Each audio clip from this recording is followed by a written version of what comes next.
Welcome back to the Smugsy Show. I'm Smugsy, your host. Almost every Wednesday we meet here to talk about important things and important people. And this week it's why I'm worried about Justin and magic beans. You remember the story Jack and the Beanstalk? It's a true story. It's about an English poor farm boy, much like Justin, sold the family cow to buy some magic beans to put food on the table. But instead of growing food, grew a magic beanstalk that was very hard and thick that he had to climb with his bare hands. And when Jack got to the top, he found a sleeping giant. Well, the giant wasn't happy to get woken up by Jack. Kind of exploded and chased him.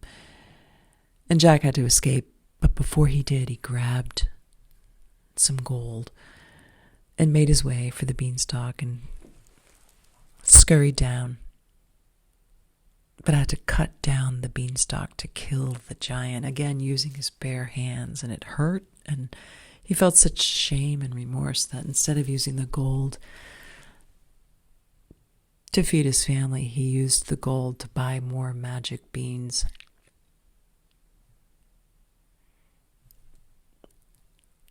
And that's exactly what's going to happen to Justin, unless there's an intervention.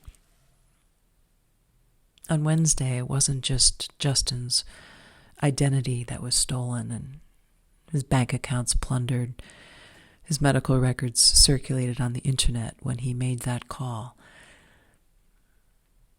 No, there's more to it than that. Justin's whole manhood is on the line.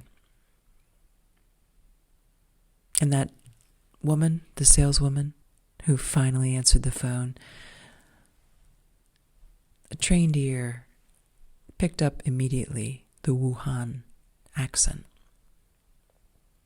And why young men like Justin Montante would refuse to take a vaccine and yet, without even blinking,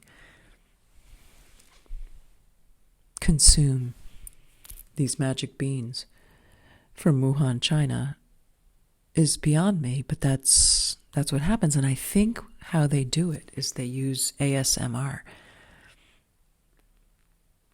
In the music, it sounds like friends, friends, but actually what they're saying is trans.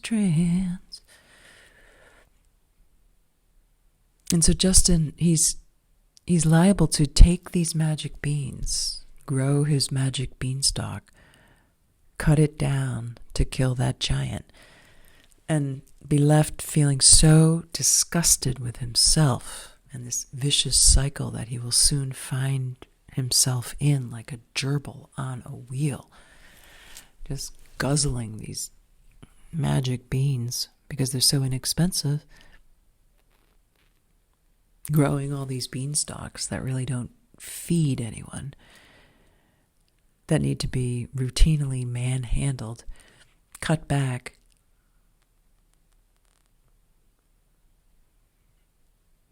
Yeah, and his family will be left wondering what happened because he'll become so disgusted with his manhood because of these magic beans that he'll want to become a woman. That's why we have all these trans mania diagnoses, all this gender euphoria. Everybody wants to become a woman because women don't have to take the magic beans. We're born with beans, our own beans. We come with beans. It's great. I like beans. I do. I eat legumes. But I don't buy magic beans from Wuhan, China, and I don't think you should either. In fact, I don't think they should be allowed. I don't. I mean, we're having a crackdown on illegal Chinese weed in the state of Maine, and we need to crack down on this illegal magic beans, magic boner pills. The man to do it, perhaps, is Steve Robinson. I mean, I knew Steve Robinson when he was Mick, fidgety, bulging eyes, small. Now look at Steve. He's on Laura Ingraham, Glenn Beck, Steve Robinson, the keynote speaker for the York County Republican pancake business. He's made it. He might be the one with his intrepid reporting skills to get to the bottom of this Wuhan magic bean syndicate that sucked in Justin, that could suck in you. But I'll protect you here on the Smugsy Show. Stick with me. And until next time, this is Smugsy Girl signing off. Take care.